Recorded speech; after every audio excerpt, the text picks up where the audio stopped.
There's nothing like HIV. There's no disease, no infectious disease that essentially kills everyone who gets it. The fear factor's gone, and yet getting HIV infection is a problem for any individual. The fear should still remain because it's a virus that kills people.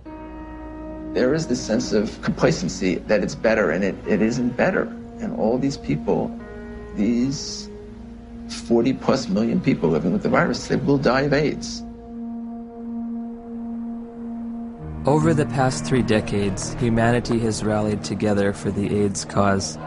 People from all walks of life have united across all social and economic boundaries, joining hand in hand for one common purpose: to end AIDS. And I want you to say the name of the person you're walking for. I'm walking for Robert Johnson. I'm walking for Rock Hudson. I'm walking for everybody that isn't here to walk for themselves.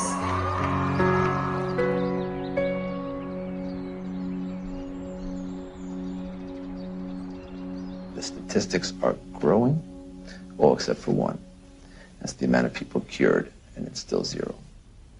In theory, we could cure AIDS on a piece of paper. Maybe someday it'll come. I can't say when. Despite all the major progress we have in chemotherapy of those patients, none of these patients got rid of the virus. I don't think the pharmaceutical industry is very interested or invested in a cure. You know, I don't mean to be too cynical, but the reality, I think, is that, you know, the situation they've got now, which is lifetime treatment with expensive drugs, that kind of suits them pretty well. A cure is going to require some very tricky and sophisticated molecular biology, and I frankly don't see it happening. Ever? Ever.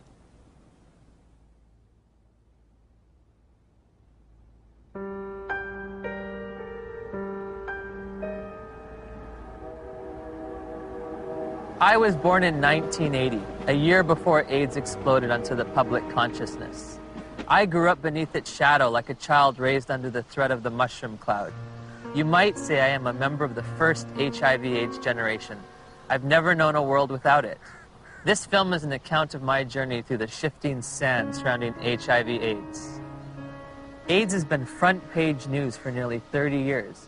Yet how much do any of us really know about HIV and AIDS?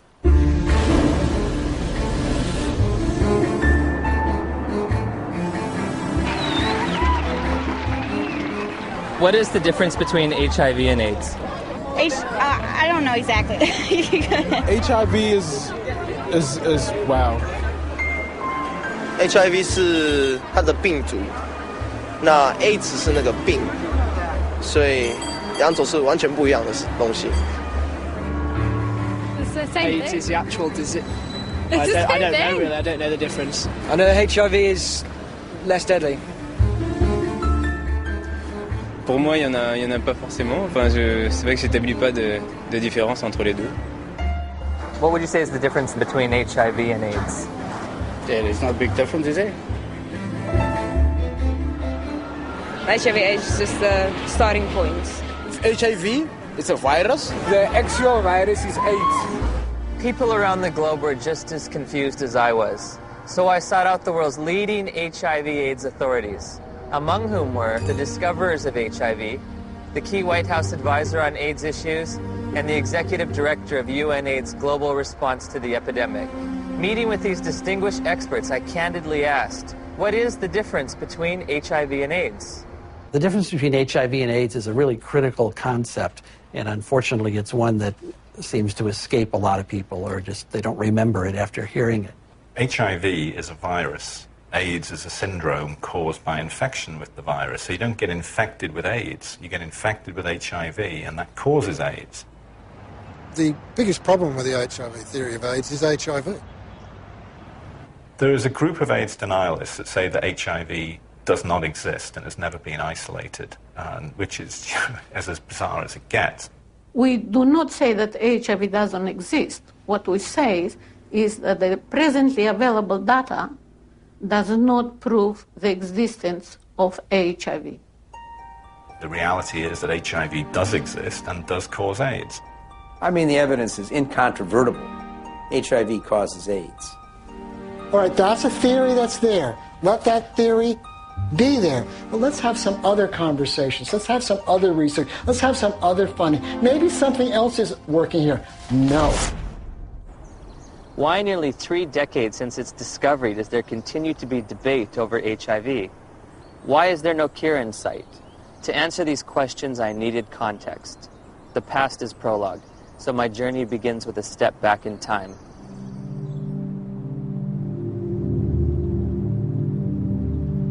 The National Center for Disease Control is reporting more cases of 2 rare and deadly diseases found in homosexual men.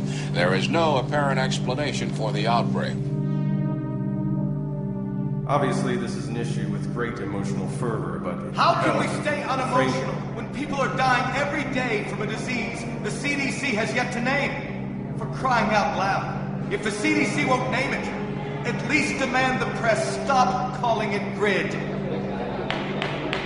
Well, unfortunately, I have to take credit for coining the term GRID, which stood for gay-related immune deficiency. We were seeing a cluster of gay men who were suddenly critically ill of pneumocystis pneumonia, which was the indicator disease of something new, and reported our findings to the CDC. I was the chief of the STD division at the CDC at that time, when the draft report of 5 cases of pneumocystis in gay men came across my desk for review. Shortly afterward, cases of a very rare cancer called Kaposi sarcoma were diagnosed in young gay men. My first reaction was, this is an extraordinarily important finding. The CDC was looking for something like that when it came along.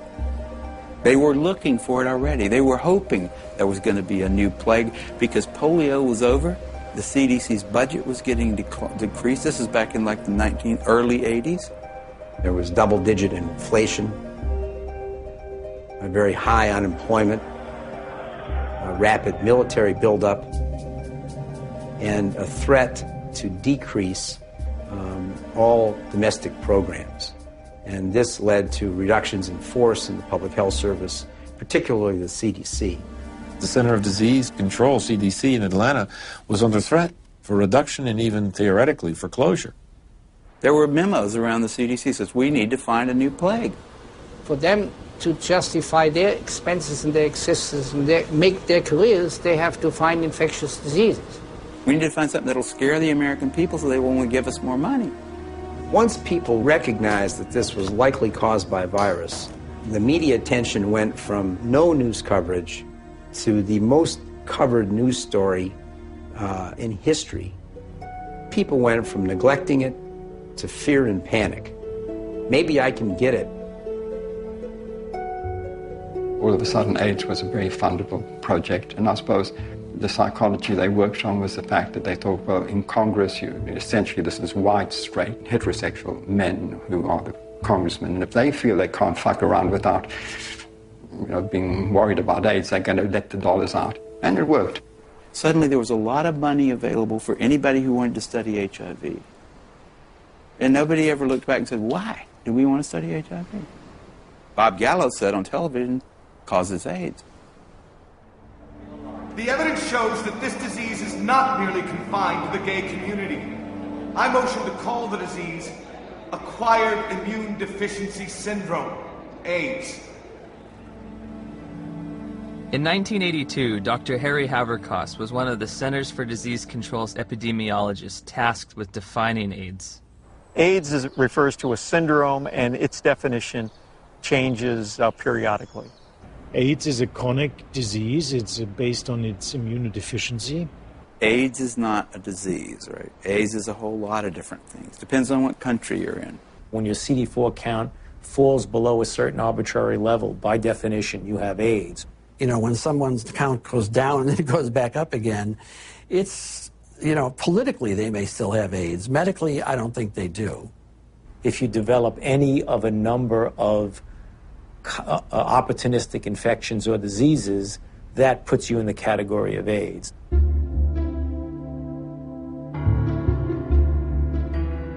We don't even know what AIDS is. AIDS is so hard to define because they change the definition of it every year.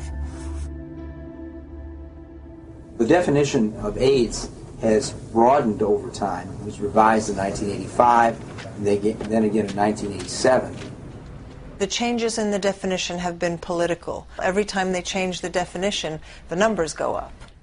The definition has changed many times. The biggest change was probably in 1993, which they then, added the CD4 count and HIV, and, so you could not even be ill, but if you had a CD4 count consistently below 200, you now had AIDS.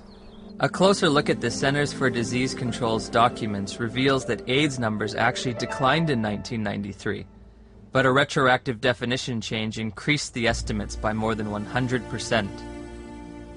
The more diseases they could lump into this AIDS syndrome, S stands for syndrome, the better the chances are they get patients under that umbrella, the more patients they could catch.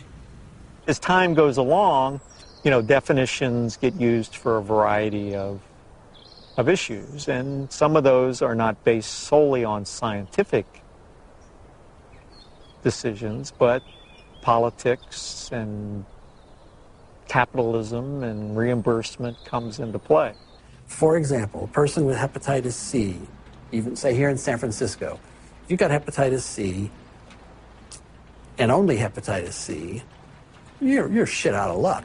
Having an AIDS diagnosis, I get a free apartment. The city of San Diego pays my apartment. I can have the state of California pay for many medications related to HIV. I get Social Security benefits. I can get discounts on my supplements at the local health food store.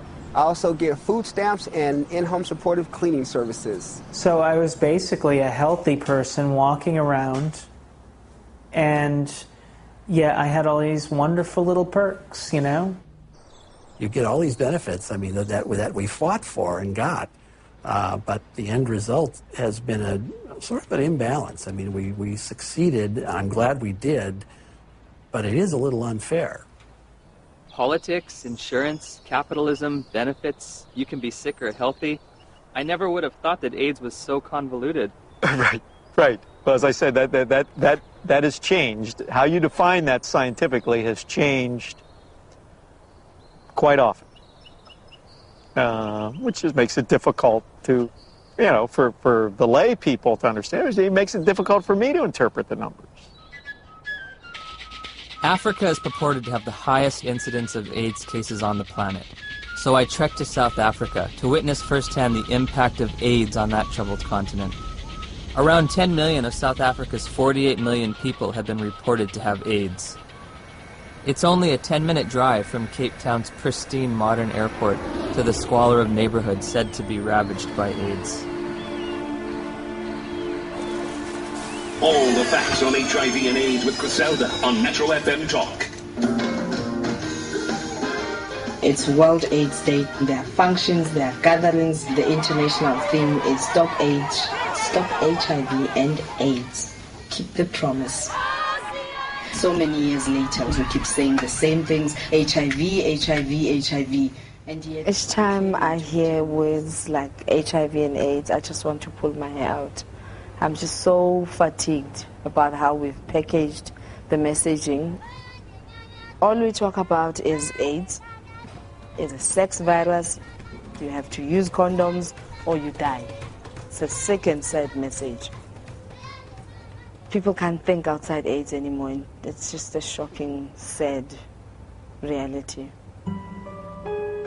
The first AIDS meeting on the continent of Africa was in 1985 in Bangui. We were there with a few people who had experience on AIDS in Africa. And one of our problems was, how can you diagnose AIDS in Africa in the absence of very sophisticated laboratory support? Even though by 1985 there was a HIV test, most of Africa didn't have access to it. So one of the things that we did in that meeting was to sit down and hash out the so-called Bangui criteria for the diagnosis of AIDS in Africa. The idea was, what would be a simple way for a clinician to look at a patient and say that this patient likely has AIDS? We say somebody who has a combination of certain signs and symptoms like major weight loss. And if you have a combination of that, you can say this is probably somebody with AIDS. They wanted a clinical case definition where they could decide that someone had AIDS just by looking at weight loss and persistent fever and so on.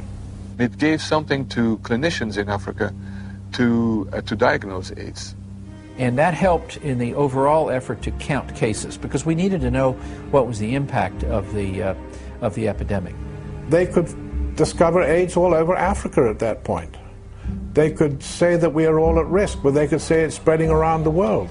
They could say it affects women as much as men, because almost anyone in an African hospital could be diagnosed with AIDS without having to do the HIV test at all. Whole nations have been led to believe that, in some instances, that they've got large percentages of their population infected and doomed because of this supposed sexually transmitted virus. It's such a tragedy. Daniel, a lot of people here is very sick and is very dying. What kind of sickness do you see around here? It's HIV/AIDS. What is AIDS? We don't know. We don't know. So here you're living in a mud hut, and here some kind of white men with doctors who you respect, and they tell you that there is now among you an invisible disease, and it gets into your blood and can stay there unseen for years, and when it manifests itself, it's going to manifest itself in the forms of disease that you've always known. Maybe if you look skinny, if you lost weight, maybe they'll simply say, hey, you have AIDS, or you're coughing a lot, maybe. They'll say you have the disease. This cannot help but create extraordinary paranoia in people's minds. They say, well, what is going on with us? My neighbor next door he's got malaria. Does that mean that he's actually got this dreadful disease that the whites are talking about? Like I could be fat now, then the mentality is that if ever I become teen, then it could be one of the symptoms. I have to ask myself, why now? Why at this time? Dr. Christian Fiala argues that many doctors have misused the Bangui definition. In the era before AIDS, we had to admit we don't know the diagnosis and we could hypothesize. But nowadays, what doctors do is, well, if we don't know what it is, it must be AIDS. We did have patients with the conditions we now regard as AIDS defining, even before the advent of AIDS. People could have TB and not have HIV and fulfill the Bangui criteria. They'd lose weight, they'd have TB, and they could look like they have AIDS when they don't. Is this Bangui definition still being used today? I'm fairly certain that in many parts of Africa where there's still little or no testing available, that definition is still used, and I wouldn't be surprised that it's used in the poorer parts of Asia. This word AIDS, I don't know what it is anymore. I don't know what we're talking about anymore when we talk about AIDS. AIDS is one thing in Greenwich Village and a very different thing in Kampala, Uganda. I visited the World Health Organization's website searching for answers and discovered there are currently more than 12 different definitions of AIDS worldwide. So I turned to Dr. James Chin, former head of the WHO's Global HIV Statistics Unit, for an explanation. Some countries, they felt they were a little more sophisticated than in others. And you have, along with the epidemic of HIV, epidemics of HIV/AIDS experts. And some of them will not necessarily adhere to any international definition. They'll make up their own definition. High school biology class taught me that diseases and syndromes cannot differ from country to country like languages. It was becoming clear that HIV and AIDS were distinct, separate entities, and that AIDS was diverting my attention from the real culprit, HIV. Where to next? The place millions have had their lives changed forever. She says, we have your test result, you need to come in and get it.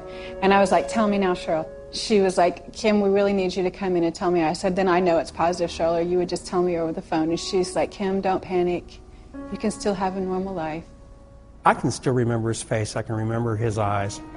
And all he said was, I'm so sorry. I think you should put your affairs in order, and you might have 5 years. I said, Cheryl, I have to get off the phone right now. I have to go tell my dad. He started crying. This isn't the way it happens in the movies.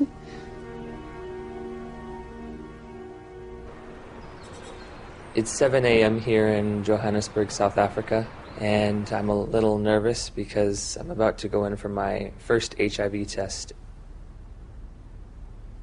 Have you ever gone in for an HIV test? No. No. No. No. No. Yes, I have actually, a few years ago. Were you nervous, apprehensive? I was, very frightened. The nearest testing center wasn't in a hospital or in a doctor's office, but on the main concourse of a bustling train station, beneath a few portable tents. HIV testing facilities are everywhere, from street corner kiosks to shopping malls. I'll be tested with a rapid test, which looks for antibodies to HIV. So, have you ever tested for HIV before? No. Except no. Never. It's the first time. First time. Wow. Is this your questionnaire? Yes. Okay. These tests claim to be HIV tests. I'm going to read from a section that says limitations of the tests. The specificity of the Reveal Rapid HIV Antibody Test for blood specimens in low-risk populations has not been evaluated. They don't know, in their terms even, how well this test is going to work in people they don't want it to work in. Low risk. We don't think you're at risk. Tell me about your sex life. My sex life? Us? Since you haven't exposed yourself, blood, sex, you're not homosexual, you're gay, you know your story. Yes. Let us go and find out.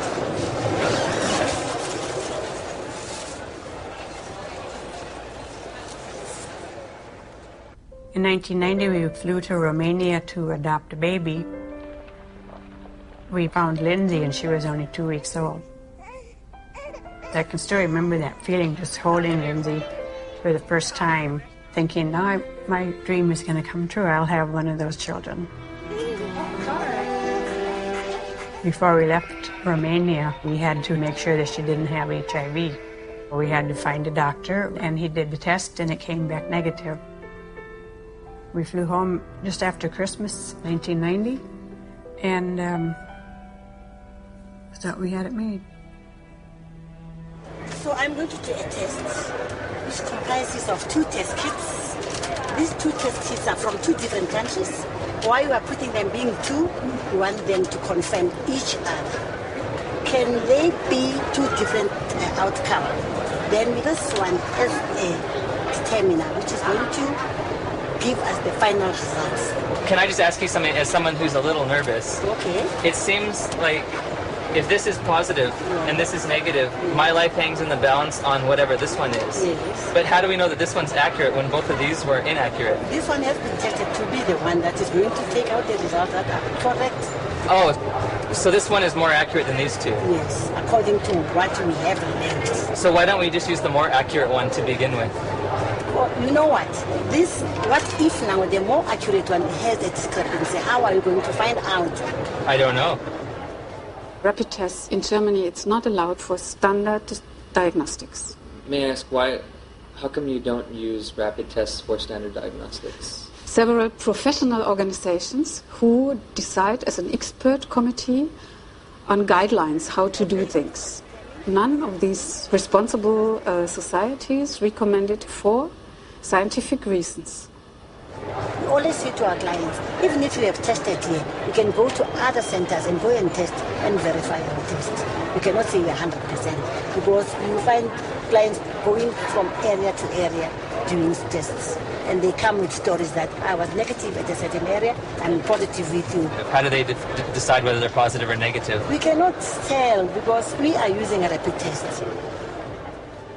It occurred to me that perhaps the HIV epidemic is reported to be so widespread in South Africa and other poor nations simply because they use these inaccurate tests. There's the saying that if you knew how what sausages are made of, most people would hesitate to sort of eat them because they wouldn't like what's in it. And if you knew how HIV/AIDS numbers are cooked or made up, you would use them with extreme caution. I decided to investigate HIV testing protocols used throughout the developed world. When we're testing people for HIV, the first thing we do is a screening test, and it's usually a test called the ELISA. But there are also now available rapid assays that can be used as screening methods. Because they're faster. And we all know faster and cheaper is more efficient. If an ELISA is positive, it does not mean that the patient is HIV positive. That's a problem.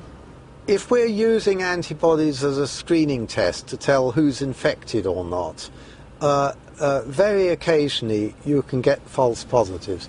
So screening tests by themselves should not be used as a definitive measure of infection. That's why we use a screening test to pick up all the cases, but we use a confirmatory test to eliminate any false positives. Take it easy. I'll just at the side.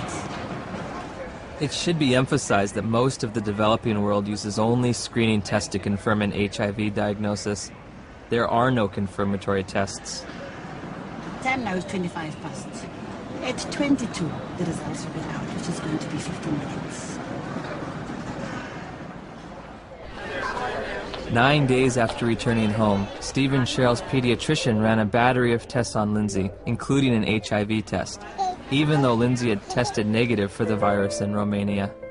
Dr. McHugh called us and said, we run into some problems with the testing that you did at Methodist Hospital, and you'll need to come right in and see me. I said, well, what is it? She says, well, I'm not going to tell you over the phone.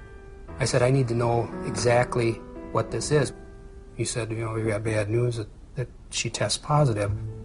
And he said she'll have a 20% chance of living to age 2. It was just a shock. Just a shock after all this joy and happiness. We finally found our daughter, and I'm dancing around Romania, and now I come home, and it's like somebody could just stab me. And then I had to call my mom, and that was the worst phone call I've ever had to make, because I even remember saying, that poor girl, she's just not going to make it.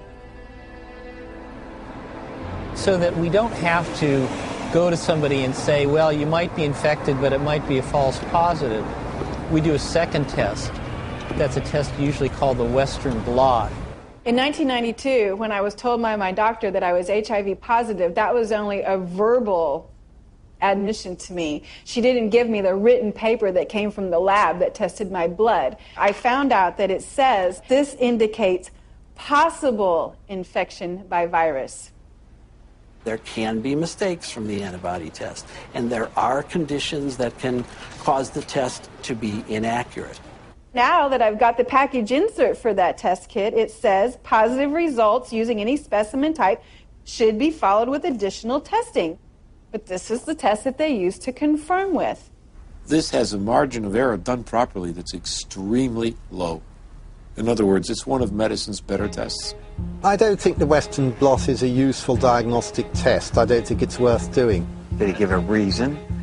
You know, anybody can say anything. I think it's stupid to drive a car. But come on, you got to give a reason. It's a useful prognostic test. Once you know that someone is infected, then you can follow their antibody response as well with Western blots. I'd say he's absolutely wrong. It has a complete usefulness. You don't need a Western blot. And it's become a dogma in HIV research that you need one ELISA followed by a Western. You don't. You need 2 different kinds of ELISAs made in 2 different formats. Would you ever want to confirm somebody is positive using just ELISAs? No, never. It's against the rules. It's against the recommendations. It's a turbulent sea of argument about how can we use this test? When can we use this test? Why does this test have no standard? We have a group now of about 40 patients that have no detectable virus. in their body, but they're not being treated. So the first question is, are they really infected? So the Western blots can have false positives? No, the Western blot was negative too. But they were told they were positive by a lab, yes, that misread the Western blot. Heavyweight champion Tommy Morrison tested positive in 1996. 11 years later, in 2007, he tested negative multiple times, allowing him to return to the ring. There's constant discussion in the community of people who do diagnostic testing and the blood bankers about how to read these tests. When you're looking at this Western blot, how do you determine what is a positive?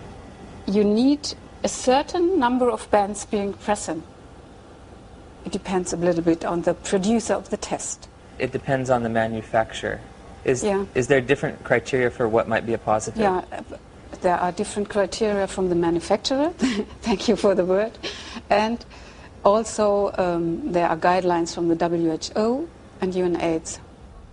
Well, HIV infection is diagnosed with rather now routine laboratory tests, which for which there are criteria for diagnosis established by the manufacturer, FDA. Claudia showed me the package insert that comes with the Western blot. It contains 8 different sets of criteria for diagnosing HIV infection. Because of the different criteria that apply in different countries, you can test HIV positive in one country and be given an AIDS diagnosis as a result of that, whereas in another country you won't test HIV positive and you won't be given an AIDS diagnosis. It's ludicrous that you can be positive in one country and not positive in another. Theoretically, I could be diagnosed with AIDS in the United States, but if I take 3 steps to my right, I wouldn't be diagnosed with AIDS, or I would lose my AIDS diagnosis when I crossed the border. In 1992, I was encouraged by a doctor to take what's called an HIV test as a matter of social responsibility. And I was shocked and devastated and horrified when the results came back positive. It was one of those moments that everyone fears their whole life. A week later, I take the same test to an AIDS specialist. He looks and says, "This isn't a positive test. I don't know what this test means." Since a false positive looks like a true positive, how can you ever distinguish whether it's truly a positive or a negative? Well, that's a great question. It's going to be very hard to determine a false positive. So I take the test again, and this time my results come back marked from the lab, indeterminate. I'm faced with the decision, do I want to wait 6 weeks to test again or do it right away? I opted for right away. My results that time come back positive. Took it again, came back negative. I took it again, positive. What happens if you're positive on one criteria but negative on another manufacturer's criteria? How do you decide who's infected and who's not? You will use the most sensitive criterion. In late December of 2007, I read about new legislation passed in New Jersey calling for the mandatory testing of pregnant women or newborn infants should the mother's status be unknown. HIV mandatory testing, to me, is a no-brainer. I'm very much opposed to the concept of mandatory testing of any population because the tests are scientifically shown to be unreliable and inaccurate. You have no reason to fear this bill. And my hope is that eventually this will become a federal law so that every woman in this country would be tested. But HIV testing isn't an absolutely precise science. When I confronted my doctor about that, she said, we're way past Western blot now. We have the viral load test. But when you get the package insert for the viral load test, it says, if you test positive, you are considered confirmed infected with HIV. But at the bottom of the page, in fine print, it states a person should have additional testing. It does not allow you to tell a single person on this planet that they are HIV positive. And it's a scandal that this test continues to be used. So again, I'm asking, where's the test? Where's the test that can confirm a diagnosis of HIV infection? And I can't find one. I have the package insert from the manufacturer which they supplied me with. And under limitations of the test, it states that risk factors should be used in conjunction with the test. Has a person had sex? Have they used drugs? Have they had a blood transfusion? And then in conjunction with the test, not the test alone, but with the test, then you decide whether the person is positive or negative. Do the answers to these questions help aid in the diagnosis? Of course they did. Really? They do. Now, if I tell you that the test you took was lousy and didn't mean a thing, does that make any difference for everybody to hear? It'd make a difference for me. Yeah, I know. How can we say that HIV is the cause of AIDS when we don't know, based on current tests, whether or not anybody diagnosed positive actually has HIV? President Thabo Mbeki will officially open the AIDS conference tonight. Delegates here are hoping he will finally separate himself from the AIDS denialists. We remain convinced of the need for us better to understand what would constitute a comprehensive response in a context such as ours, which is characterized by high levels of poverty and disease. As I listened and heard the whole story told about our own country, it seemed to me that we could not blame everything on a single virus. I thought this man must be an idiot. Everyone in Africa is dying of AIDS. I know this because I read the New York Times. It's beyond doubt. Rion Milan was hired by Rolling Stone to investigate and debunk President Mbeki's misguided ideas. Where to begin? The numbers. My very first action, I opened Johannesburg's Yellow Pages. I thought that I could illustrate this with a scene that began in a coffin factory in Johannesburg, where workers are working overtime trying to create caskets for these mountains of people who are dying of this condition. And I discover that in the midst of what UNAIDS says is a plague, is that half of the coffin factories in Johannesburg have gone bankrupt. In South Africa alone, it's about 1,000 people dying every day from AIDS. If you're an advocacy agency and you perceive low numbers to be bad, your bias may be to accept higher numbers even if they're not scientifically sound. I know Jim Chin quite well, and I was the chairman of the steering committee on epidemiology of the global program on AIDS in WHO when Jim Chin was in charge of epidemiologic estimates. And we could never get information how the WHO estimates were made then. So we were very critical in these days because we felt it was not based on enough evidence. It's possible that he didn't read the materials we sent him or he didn't understand them, but we did send information to anybody that wanted to know about the estimates because they were pretty transparent. In an attempt to get to the bottom of the statistics debate, I've come to Geneva, Switzerland to look at the World Health Organization's official numbers. And what we found, there are no numbers, only assumptions and estimates. How are the monies divvied out to states for AIDS prevention or AIDS treatment? How is government monies sent out to different states and communities? The more AIDS you have, the more money you get. Exactly. The AIDS buoyaners have a vested interest in maximizing and squeezing the data to get the worst possible scenario that they can out of it, because the worse the situation is, the more compelling their fundraising claims are. When UNAIDS was created, about $250 million was spent on AIDS in poor countries. 10 years later, it's $10 billion. That's an unprecedented increase. Still not enough. When that was created, the first thing Peter Piot said was that UNAIDS is an advocacy agency, pure and simple. And this was my first objective when I came into this job, and that was put it on the political agenda. He divested himself of all of the program aspects and the scientific aspects of AIDS. This is not a scientific issue. This is a matter of politics. Except one unit. He kept sort of the numbers unit. we are really doing a major disservice to say it is not as bad as it looks like, because actually it is much worse. 1 month after my interview with Dr. Piot, the Indian government slashed their estimates by nearly 60%. Shortly thereafter, UNAIDS acknowledged they'd been overestimating global HIV statistics for more than a decade. They've painted themselves into a corner, and now their house of numbers is falling apart.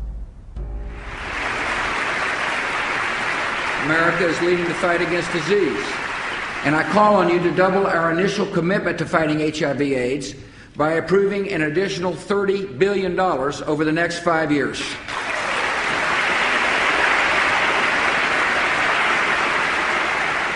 Global corruption, misuse of statistics, in order to convince people that there's one hell of a problem out there, guys, and we've got to go and do something about it. If you look at the real world, you know, how many people are infected, diagnosed to be infected, and eligible for treatment? There are very few compared to the number. In April of 2008, Congress approved a $50 billion expenditure for AIDS treatment and prevention. The vast majority of the world's population is not at any measurable risk of HIV infection. No measurable risk. Growing up in the age of AIDS, I was taught there were 3 certainties in life: death, taxes, and contracting HIV from unprotected sex. If you don't use a condom, there's a lot of chances that you can actually get the killer disease that is AIDS. I did a study of the heterosexual transmission of HIV in California, and we recruited individuals who were infected with HIV. Then we recruited their sexual partners, and we looked at whether transmission, in fact, had occurred. Padian runs a study. It's a 10-year study with the world's most virulent, terrifying sexually... this thing jumps, off of penises into vaginas miles away. How many of them do you think, after 10 years, with the world's most terrifying, virulent, sexually transmitted disease, came up positive? Nobody. Nobody. Nobody who was negative came up positive. 0. I think HIV is more difficult to transmit than probably most other sexually transmitted diseases. I think that's pretty widely known. If I were to have unprotected sex with somebody who is HIV positive, how many acts would I have to engage in before I got the virus? Just one. I think 1 would be enough. First act? 1 is enough. Remarkably, HIV is a difficult infection to transmit. This contradicts everything I was ever taught about the sexual transmission of HIV.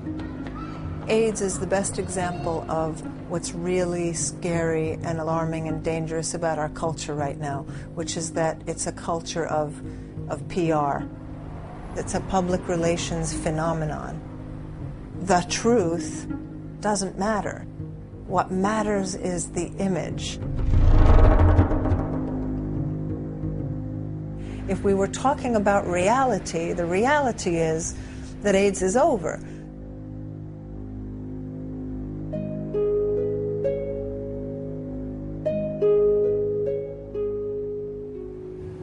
Somebody decided in the early 80s that there's this infection called HIV.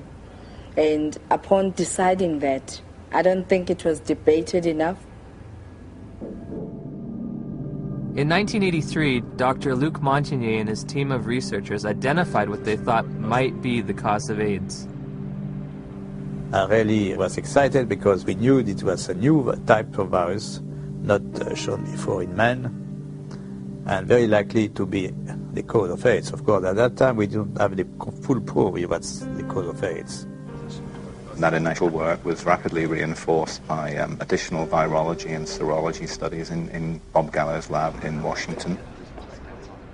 Gallo got pushed by the Reagan administration that wanted to do something on AIDS finally.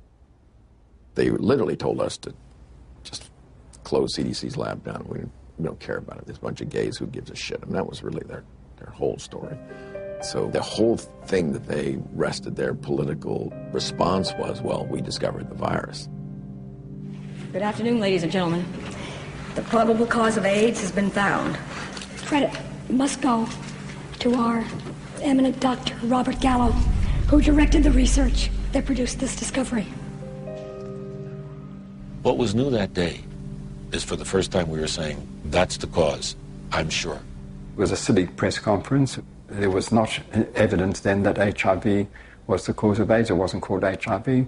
There was certainly evidence that he didn't discover it. It was discovered in France. The conference was held before any of Robert Gallo's papers were published, therefore before any other scientist had a chance to review them and look at the evidence and see if he got it right or wrong.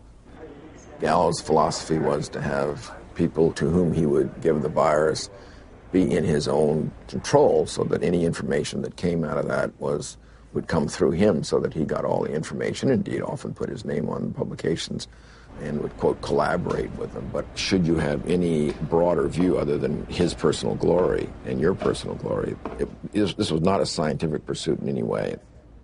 The U.S. Department of Health and Human Services decided from now on we are only going to fund AIDS research that assumes that Robert Gallo's virus is the cause.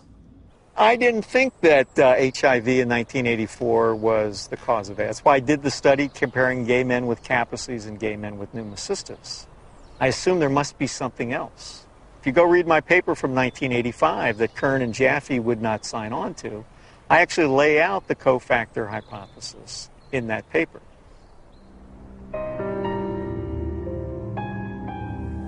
I'm a promoter of the role of cofactors in AIDS. Well, cofactors just says that the cause of a disease is by more than one factor. Just simply being infected with HIV is not going to do it. You need certain cofactors. Cofactors are not necessary.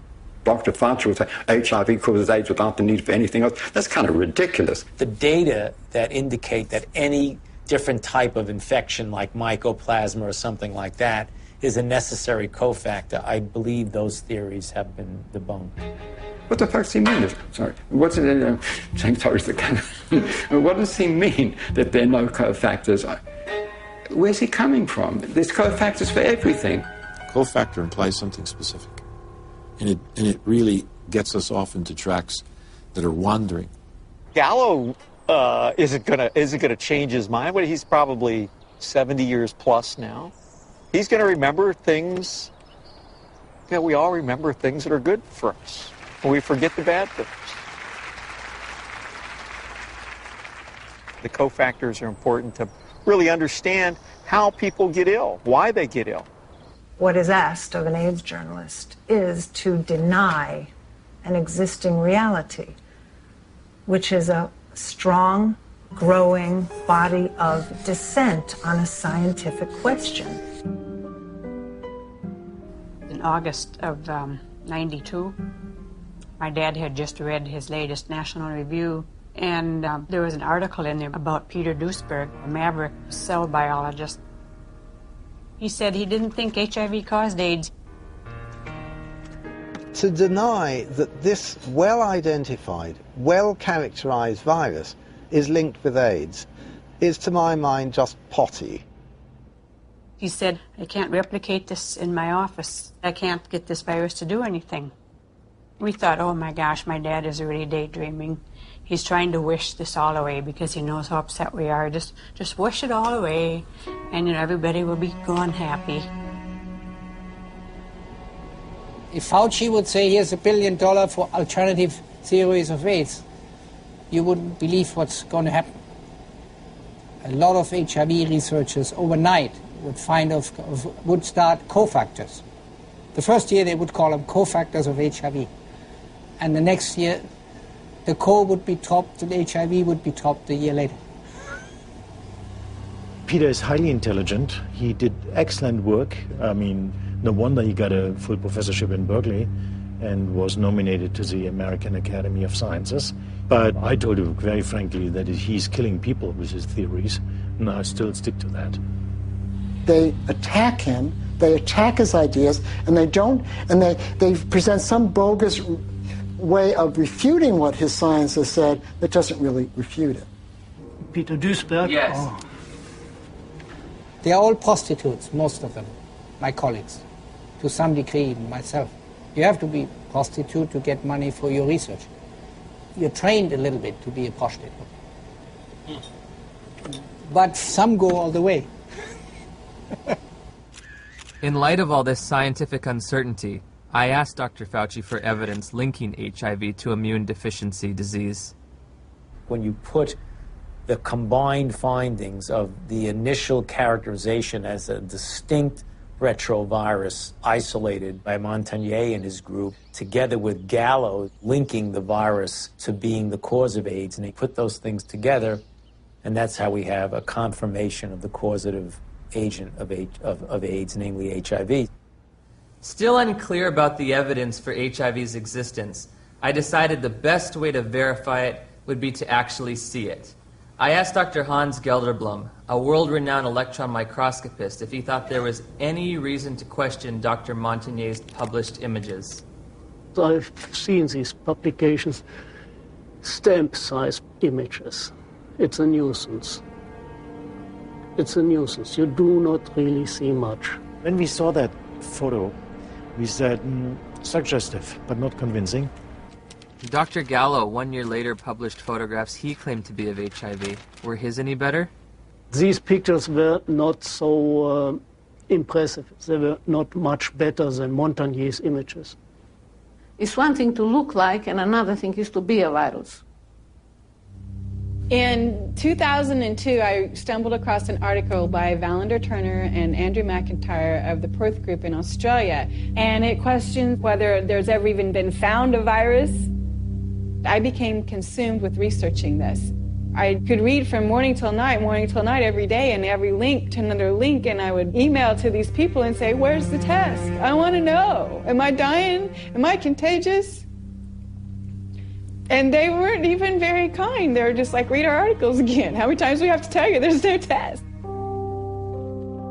It is crucial to understand that an AIDS diagnosis is forever. It cannot be reversed or alleviated. The stigma attached to people knowing that you have it and are living with it is worse than actually living with it. I can't think of anybody who's ever been evicted from their apartment because they had breast cancer or because they had cerebral palsy. I did a campaign to address stigma. The message is that if anyone is infected, we are all affected. Some have it medically, some have it socially, some have it culturally. And at the end of the day, if it exists anywhere, it exists everywhere. We don't all have AIDS. And once you start bullshitting, it gets a problem. You know, we don't all have AIDS. We all have to be sympathetic to AIDS. And yes, there's all kinds of people who get HIV infection.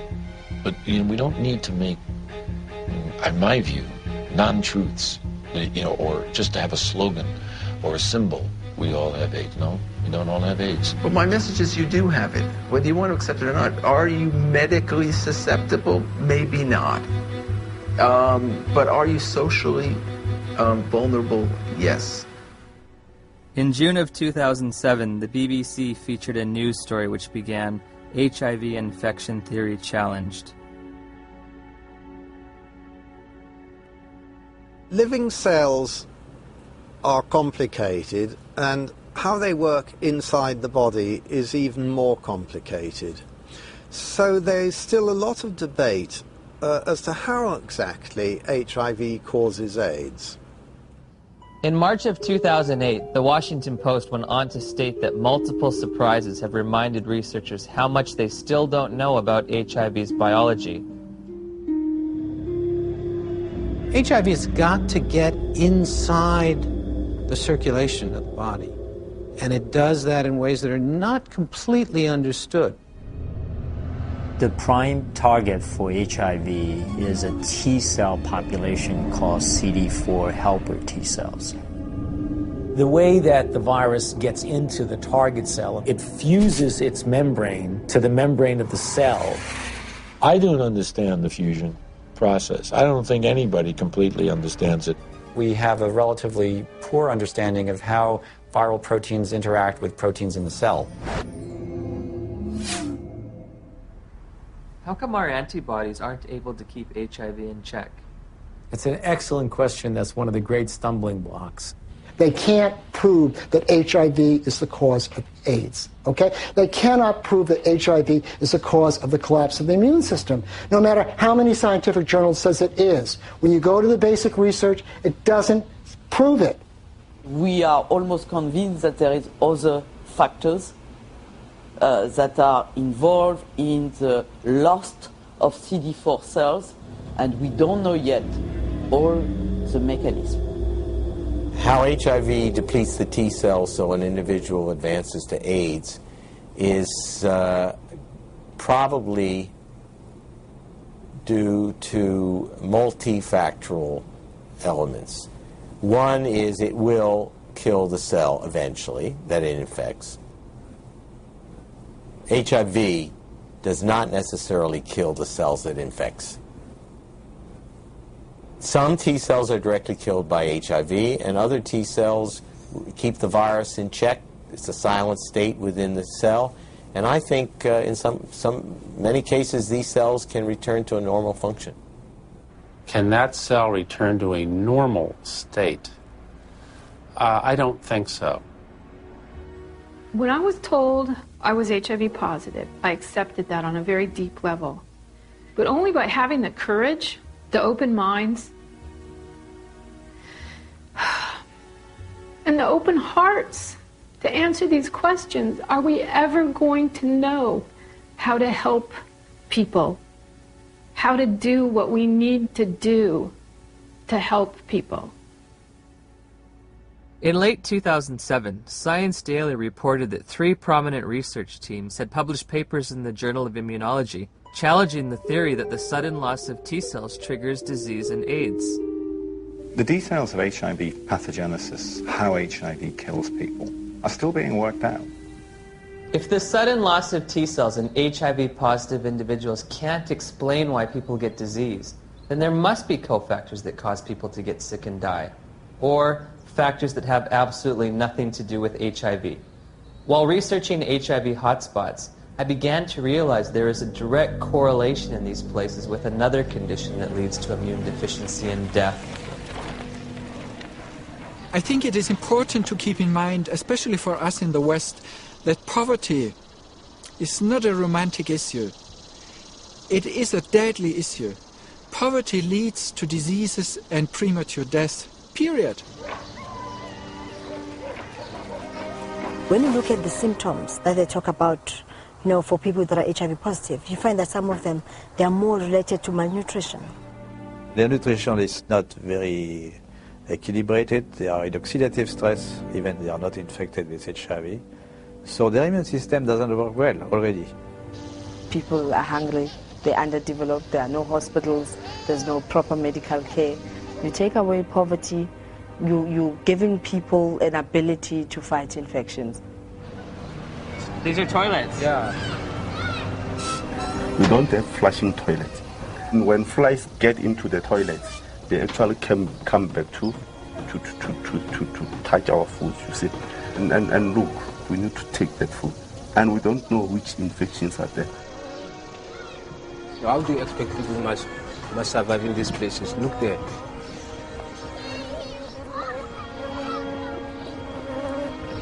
How many white people they are staying in this house like this one? In Cape Town is different. You go to suburbs, you see the suburbs is different from our places. Why have we done nothing for African people, just like give them clean water so they don't die in infancy of diarrheal disease and stuff like this?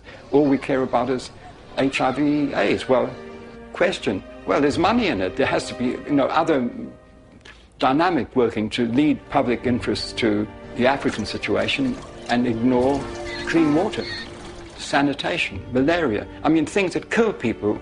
This is the beginning of a war. It is a war to reclaim our health. In 2008, USA Today published a news story that stated, if we look at the data objectively, we are spending too much on AIDS. About $10 billion a year is spent on AIDS, while 2 billion people live with no sanitation. 1 billion lack access to clean water.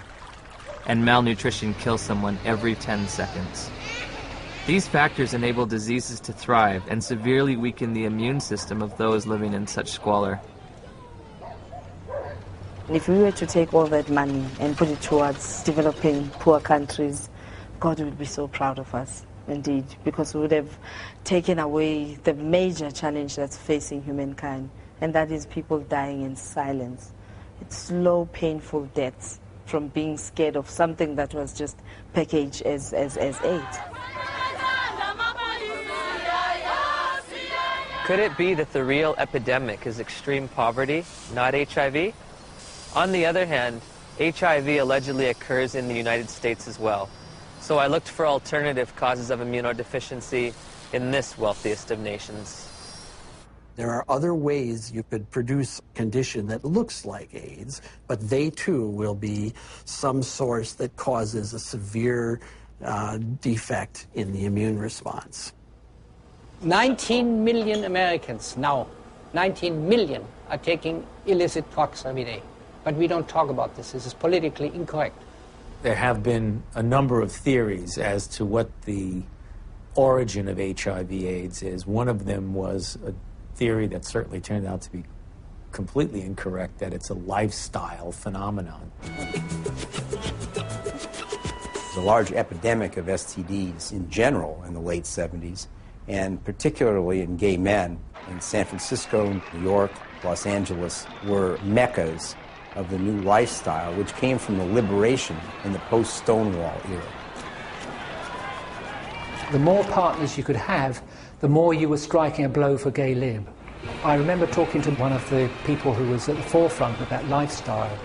It very much felt like if you did have another bout of syphilis or gonorrhea, whatever it might be, that it was like a notch, a victory notched up for his right to exist as a gay man.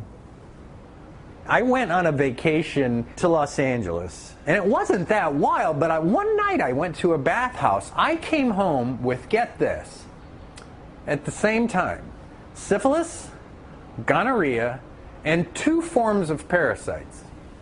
I have no views about that, you know, in a judgmental kind of sense, but certainly from a public health point of view, that's kind of a prescription for disaster, because AIDS first occurred in these men who were not healthy for reasons that were obvious to everyone.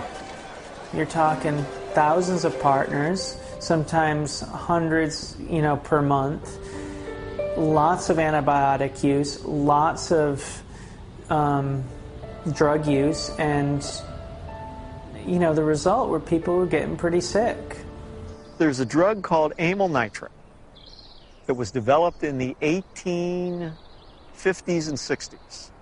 Came in ampules, and they became known as poppers because you'd pop them when you open these ampules up to sniff them when you had coronary artery disease.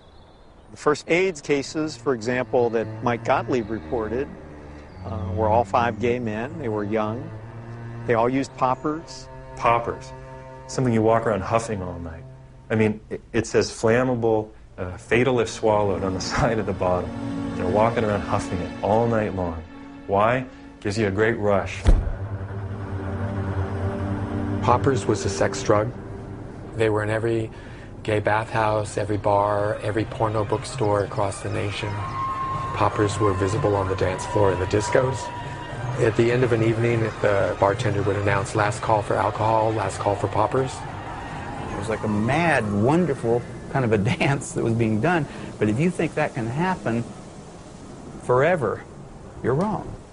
Whether or not HIV exists, whether its role in a weakened immune system is almost irrelevant when you compare it to what was going on at that time. The lifestyle explanation proved politically unacceptable, but the virus explanation proved very, very acceptable to many different parties. Pneumocystis pneumonia and Kaposi sarcoma were the hallmark diseases for AIDS in the early years. To go back and deconstruct it and say, what exactly did cause pneumocystis carinea? I remember the first patient that I ever saw, my resident brought me to see a young gay man with pneumocystis pneumonia. I knew a little bit about the use of poppers or amyl nitrite inhalants, and I started asking the patient if he used them, and it turned out that he was a very heavy user. of amyl nitrites, and much to the surprise of my students, I said, I think the man probably has destroyed his pulmonary immune system by inhaling this toxin. What exactly caused Kaposi sarcoma? We know that now. It was amyl nitrite. We saw KS decline, interestingly parallel to the decline in popper use. We now know that Kaposi sarcoma is caused by a second virus, the human herpes virus strain 8. To rescue comes another virus. As always, when you're in trouble, you find another virus. If one wants to look at really what causes this, we've got to look beyond just HIV and just beyond HHV8. Calling it a disease, see? And to give it that name, AIDS. So everything's included under that, and you don't have to just say, I mean, if you just said, you know, these people are getting a lot of weird diseases, all kinds of diseases, it wouldn't have had the same impact. It was much better to say, there is a infectious organism on the loose in America, and it could get you.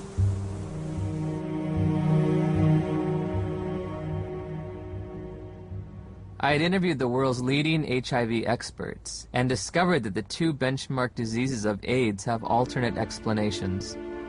Once again, I turned to Dr. Gelderblum, seeking proof of HIV's existence in the most recent images available. Here, you do not see anything about the details, but I would say it's probably a virus. These are HIV here? Yeah. Oh, so are these HIV too? Yeah, yeah. Everything's Probably. Probably. Yeah. What can I tell you? You know, I mean, it exists. Gallo said he had all these viruses, and it was a lie. I think HIV totally has turned out not to be the cause of AIDS. HIV has turned out not to be. Gelderblum's images, said to come from isolated HIV cultures, provided no proof for HIV's existence. So I asked Nobel laureate Dr. David Baltimore and Dr. Robin Weiss how they would isolate and photograph this elusive virus. Well, didn't Dr. Gallo do that? I mean, he actually isolated it, so... Yeah. I mean, why should I do all of this? This is all textbook stuff you're asking me. I'm not quite sure what's behind your question about isolation. I don't want to be your textbook, you know? I got other things to do. They're embarrassed. The scientists have been embarrassed about this. They know that it's flawed. In 1987, the CDC made two mind-boggling changes in the definition of AIDS, which are in effect today. You can be diagnosed with AIDS without ever having an HIV test. In 1987, I had a lesion on my arm, and it was KS. Kaposi sarcoma. The doctor diagnosed you with AIDS without an HIV test? Yeah. You can be diagnosed with AIDS if you've tested negative for HIV. Alvin Friedman Keene found 16 patients with Kaposi sarcoma among gay men in New York City in the 80s. They did not have HIV infection. Yet they had AIDS by our definition, right? In a World Health Organization publication, Dr. Chin writes, "It should be emphasized that the surveillance definitions for AIDS were not intended to be reliable indicators of HIV infection." If you have thousands of documented cases of AIDS without HIV, how can HIV cause AIDS? Why do you believe that HIV does cause AIDS? Because that's all the information that I've been given. Because we've never been taught anything different. We have read it, heard it. Because that's what the scientific community has told us. Scientists are supposed to observe, experiment, and reason from what they observe. They're not supposed to grab hold of an idea and cling to it and adjust everything else in their perceptions to fit that idea. I think an HIV positive test means that your life is forever changed. You have a whole new battery of things to consider for yourself. What does it mean to me? It's very hard to find anyone who supports you when you say, I don't think I'm going to die of HIV or AIDS. The typical model of HIV equals AIDS equals death. How invested am I going to be in that model? Everyone who's infected with HIV would like to deny it. I mean, it's a bad prognosis. It means you're going to take drugs for the rest of your life, et cetera, et cetera. So there's people who want to say, I'm one of the people who tested positive, but I'm not going to get the disease. Do I start treatment? Treatment meaning the antiviral drugs, if ever? We started taking Lindsay to a doctor at the Children's Medical Clinic. She gave us a prescription for retrovir syrup, which is AZT. It was so important for us to get something to help our baby that we sat on the floor in the pharmacy and gave her first dose. Shortly after Lindsay began AZT treatment, side effects began to emerge. Her eating habits changed quite a bit. She didn't eat well. She was hard to handle at the table. And then the leg cramps started. Once that started, it got progressively worse. She would just grab him and go, ow, you know, screaming in the middle of the night. Just like it was it wasn't an ache, it was like, must have been sharp pains. It's just made you feel sick to your stomach. Any drug active on HIV will be toxic because it's not 100% specific on the HIV enzymes. When we switched over to the university, then the dosage of AZT went up, and that's where she started flattening out on her growth chart. The doctors would try to put a positive spin on how well she was progressing. It was mainly in the T cells that weren't always a positive situation. Yeah, the T cell count would go down, and then the doctors would say, well, maybe we better raise that AZT dosage, get that T cell count back up. We were going, I think it's kind of making her sick because she doesn't want to eat. She's having leg cramps. And they'd say, well, it's the HIV, and that's what it does. It's all part of the package. The treatment causes a very similar condition we would expect from an AIDS patient. That's why nobody noticed that there was something wrong with the treatment. I remember in 1992, after I first tested positive, I became involved in an organization called Women at Risk. There were 11 of us at the time on the board and involved in the group. All of us except 3 were on the medications. In the year and a half that I was involved with Women at Risk, every single woman in that organization on the drugs died. Every single one, except the 3 of us who weren't taking them.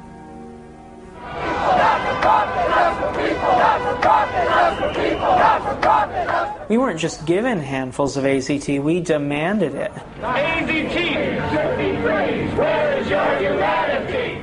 We considered the FDA not giving us these things as being anti-gay instead of being responsible. And so we went and we lobbied and we pushed for all these things, and we didn't think clearly about what it was we were asking for. It's like that saying, be careful what you ask for, it may come to pass. That's the very reason why everybody believed HIV is a deadly virus, because the HIV-positive patients at that time got a deadly treatment. Despite the billions spent on the drug, tens of thousands of people with AIDS have died. And now a growing number of studies are questioning the drug's usefulness.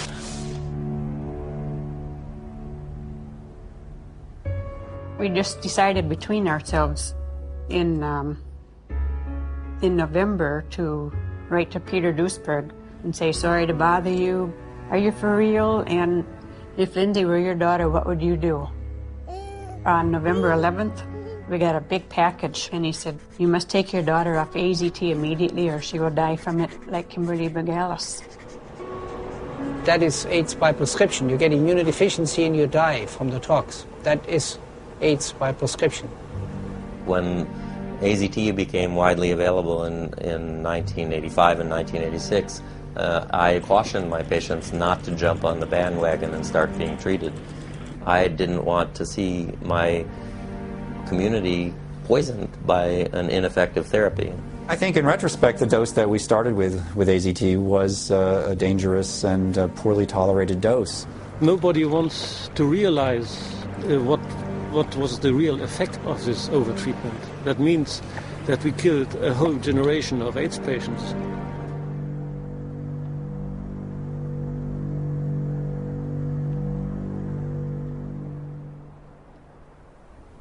In 1996, David Ho announced highly active antiretroviral therapy. Also known as the cocktail, because the treatment combined the newly developed protease inhibitors with older HIV drugs, such as the chemotherapy drug AZT. That was a revolution. What was an 100% fatal illness now could be treated. The AIDS medication today is not that toxic than it was in the early days. And it's a potent drug regime. That means it kills almost everything. I play around with treatment interruption because I think the drugs are toxic. And if I do the drugs continuously without interruption, I think that they'll have a cumulative damage. In the years that we've been using the cocktail, we found that there are lots of side effects.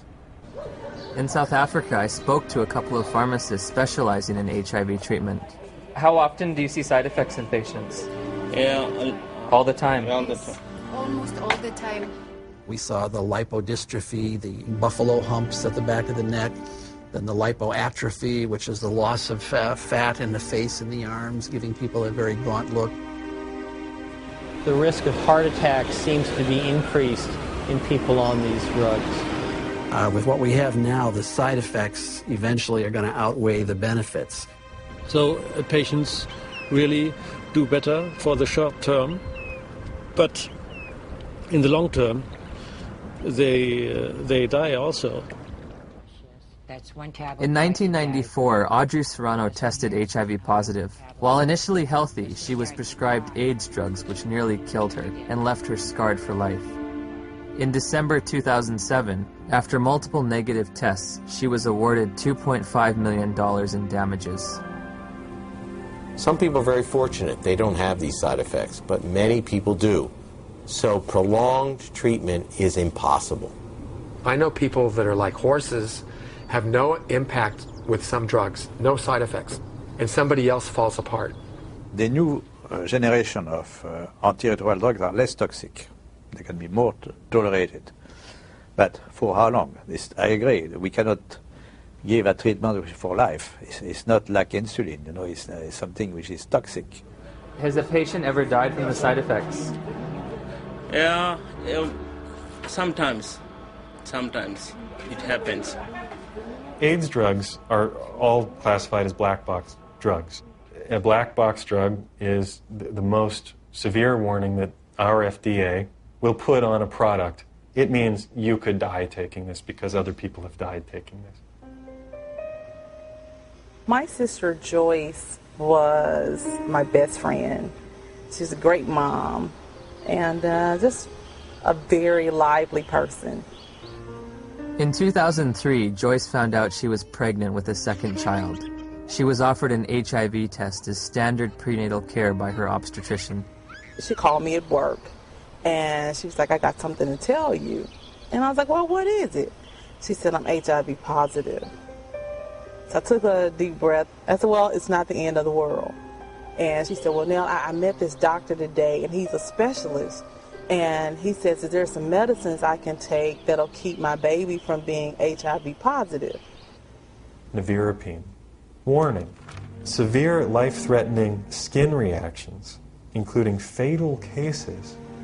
One morning, she was covered in these welts and this rash. It was all over her face. It was all over her chest, all over her arms, her hands. When they're talking about a rash that can kill you, they're talking about a drug that targets the actively replicating cells in your dermis, in your mucosal layers, in your intestine, and stops them from working. And what happens? Goodbye skin. I would never take them. I don't have a problem with other people taking them, but I, as Griselda Kananda personally, looking at the side effects that they come with, looking at the toxins that they present in my body, not now, not ever. I have patients tested in 1985. They were all advised to take treatment, but they declined the treatment for different reasons. Because they didn't want to take toxic drugs because they were feeling well at that time. And how are they doing today? They're still living. Healthy? Yeah. Once we came to the conclusion that this was the drug that was causing this problem, irregardless of what the HIV was going to do, she was going to come off the drug no matter what. If taking her off the drugs meant that she could sleep through the night and be happy for 6 months, that would be worth it rather than live in agony for 2 years or 12 months. You hear a lot of doctors, you hear a lot of educators in AIDS, you hear a lot of people talk about it is probably the drugs that are going to kill us before the disease does.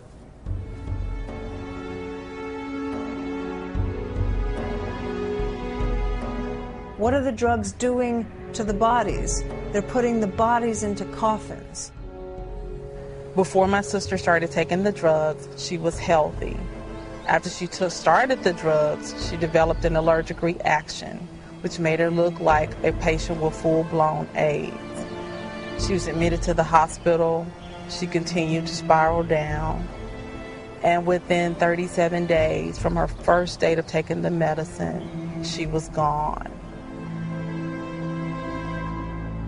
When news of Joyce's death reached the NIH, emails were exchanged between the director of the AIDS division and an ethics and safety officer. Ed, there was fulminant liver failure resulting in the death on this trial last week. Ouch. Not much we can do about dumb docs. They're cynical enough to introduce drugs that they know will have toxic effects and will carry a certain mortality, and they know that the life of the drug before this mortality becomes too obvious to ignore is, say, 2 or 3 years, and they work out what the sales are going to be in those 2 or 3 years, and then they know they're going to have to reduce the dose. Joyce has 2 sons. Jamal he's in his senior year of high school this year. Sterling will be 4 years old. And in my mind, they were robbed of their mother. If someone's going to be giving me a diagnosis of certain death in 5 to 7 years, I want scientific proof. This isn't a religion.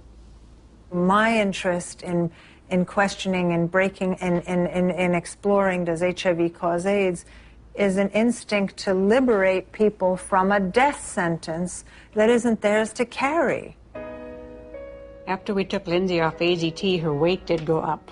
Within a couple of days, the leg cramps went away. And her physical body seemed to be doing pretty well, but it was like she was disturbed. She was agitated very easily. Her lifespan changed all the time after she got to be 2 years old, and then she'd only live to be 5. When she got to be a little older, then they said, oh, she might live to be 7. Yeah. But definitely wouldn't live into double digits, and that's just was our life then. Although Lindsay was on AZT for 22 months, she made a full recovery from the pernicious side effects. Lindsay will be 19 in October of 2009. Because it's been surrounded from day one with so much emotion, so much fear, so much psychology, so much drama, very few people are capable of looking at AIDS logically. We can be exposed to HIV many times without being chronically infected. Our immune system could get rid of the virus within a few weeks if you have a good immune system. If you have a good immune system, then your body can naturally get rid of HIV. Yes. If you take a poor African who's been infected and you build up their immune system, is it possible for them to also naturally get rid of it? I would think so. It's very easy to get people to think the right thing if you get the right on the tablet the first time. But once something's on the tablet and you got to erase it and put something else, it's very hard to get people to think differently. The victims of HIV and the dedicated professionals combating it deserve our sympathy, compassion, and respect. However, at journey's end, I find myself perplexed, bewildered at times with an overall feeling of dismay and sadness. I found a research community in disarray over the most fundamental understanding of HIV, all the while presenting a monolithic public posture of authority and certainty. Bluntly stated, we have tests that prove nothing, remedies that kill, and statistics manipulated to the point of absurdity. 90% of global HIV corresponds to areas of great poverty and squalor. Ironically, while we may have been pursuing a phantom killer, a shape-shifting assassin, perhaps the real enemy has been hiding in plain view, clear as day, and as old as time.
We can be exposed to HIV many times without being chronically infected.